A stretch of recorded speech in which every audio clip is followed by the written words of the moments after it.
They tell you to win. They tell you to fight, to climb the ladder, to crush the competition, to be number one. They point to the world, and they call it a battlefield. They show you your rivals, and they call them your enemy. They hand you a sword, and they tell you to conquer. So you do. You fight. You bleed. You strive. You chase the promotion. You chase the trophy. You chase the applause. You work longer hours than them. You run faster miles than them. You push harder, smarter, better. You imagine yourself on a throne, built from the victories against 1,000 men, 1,000 rivals, 1,000 obstacles. You conquer their market share. You conquer their arguments. You conquer their records. 1,000 battles fought, 1,000 battles won. And then what? What happens when the applause fades? What happens when the trophy collects dust? What happens when a new challenger appears? The war is never over. The battlefield just changes its name. The enemy just wears a different face. You have been fighting a lie. You have been conquering shadows. You have been winning a war on a battlefield of ghosts. Because the old masters knew a truth you have forgotten. A truth whispered in ancient temples and forged in the crucible of absolute silence. Though one may conquer 1,000 times, 1,000 men in battle, yet he who conquers himself is the greatest of conquerors. So listen to me now. Forget the world outside. Forget the noise, forget the rivals, forget the crowd. The real war is not out there. The real war is in here. The true enemy does not have a name you can curse. He does not have a face you can punch. He lives inside you. He is a shapeshifter, a phantom. He wears your face. He uses your voice. He knows all your secrets. Let's name his generals. Let's unmask the traitors within. These are your true enemies. Procrastination, excuses, fear. They are the commanders of an army of weaknesses, an army camped within the walls of your own mind. You want to conquer 1,000 men? Futile. First, you must conquer the 3 that hold you hostage. Today, you declare war, a civil war, not on the world, but on your own inner traitors. This is the true battlefield. Your mind is not a sanctuary, it is a war zone. Every thought is a soldier. Every emotion is a campaign. You are not the victim of your thoughts. You are the general. You are the watcher on the walls. So take command when the thought of doubt arises. A scout from the army of fear, you do not entertain it. You seize it. You interrogate it. Where did you come from? Who sent you? You strip it of its power by observing it without judgment. You see it for what it is, just a thought, a cloud passing in the sky.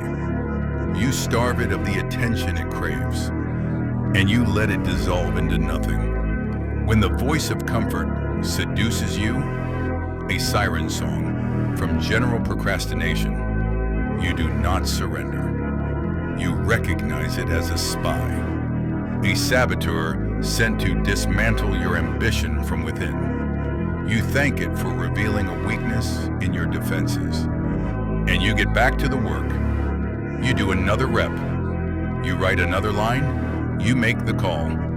Action is the antidote to comfort's poison. When the wave of anxiety crashes, a full frontal assault by Captain Fear, you do not drown. You do not run. You breathe. You anchor yourself in the present moment. This breath, this single breath.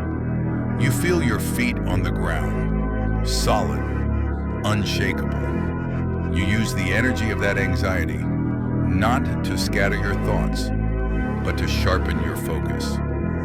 Fear is not a stop sign. It is a compass, pointing you exactly where you need to go. It is a spotlight on the next dragon you must slay. This is the war of the mind, fought every second of every minute of every day. Then comes the next battlefield, the body, the physical realm where the war of the will is made manifest. Your body will cry, it will scream, it will beg you to stop. The pain in your muscles, the fire in your lungs, the exhaustion in your bones, that is not your enemy. That is your sparring partner. Pain is the sculptor, chipping away everything that is not essential. Pain is the furnace, burning away the weakness, the doubt, the softness, leaving only tempered steel. When your body says stop, your mind says one more. When your body says it hurts, your mind says good, it's working. When your body reaches its limit, your mind, your will, shatters that limit into a million pieces. You do not listen to your body's whining. You command your body. It is your instrument, your vessel, your weapon. Conquer your physical weakness, and your mental strength will become unbreakable. And what is the ultimate weapon in this war? Discipline. Discipline is not motivation. Motivation is a spark, a flash of lightning. It's exhilarating, but it's gone in an instant. Discipline is the sun. It shows up every single day, whether you feel it or not. Whether the sky is clear or cloudy, it is the relentless, dependable source of all true power.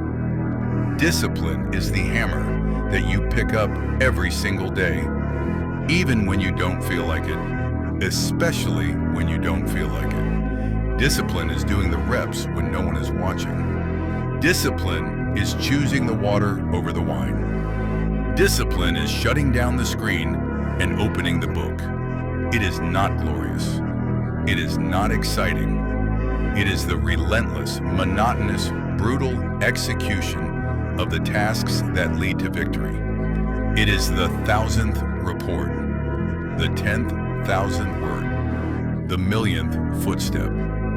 Victory is not won in a single glorious charge on a sunny day. It is won in the trenches, in the mud, in the cold, in the dark, at 5 a.m., when the rest of the world is sleeping, the conqueror is sharpening his sword. This is the path of self-conquest. It is a lonely path. There are no cheering crowds on the road of self-discipline. There are no medals for waking up early. There are no trophies for saying no to temptation. Your only witness is the man in the mirror. Your only judge is the man he becomes tomorrow. Your only reward is the person you forge. A person whose will is law. A person who is no longer a slave to their impulses, but a master of their own inner empire. Think of the energy you waste, fighting others, blaming others, seeking validation from others, worrying about what others think. All that energy, a scattered army, fighting 1,000 pointless skirmishes on foreign soil. Now, imagine a retreat, a strategic recall, bringing all that energy home, recalling every soldier, focusing all that power, all that light, all that fire on one single target. Yourself. The power would be immense. The transformation would be absolute. You would stop seeing obstacles. You would only see curriculum, opportunities to test your will, to strengthen your resolve. You would stop feeling envy. How can you envy another's kingdom when you are busy building your own empire, an empire within? You would stop fearing failure, because in the war of self-conquest, there is no failure. Every setback is just intelligence. Every wound is just a lesson. Every time you fall, you learn how to stand up stronger. You are not failing. You are learning. You are not losing. You are forging. This is true power. This is true sovereignty. Not power over others, but power over yourself. The man who controls his own mind is more powerful than the king who controls a nation. Because the king fears rebellion from his subjects. The king fears invasion from his neighbors. The king fears the assassin in the shadows. But the man who has conquered himself fears nothing. What rebellion can overthrow a will of iron? What invasion can breach the fortress of a disciplined mind? What assassin can kill a spirit that has already died to its own weakness? He is free, truly free.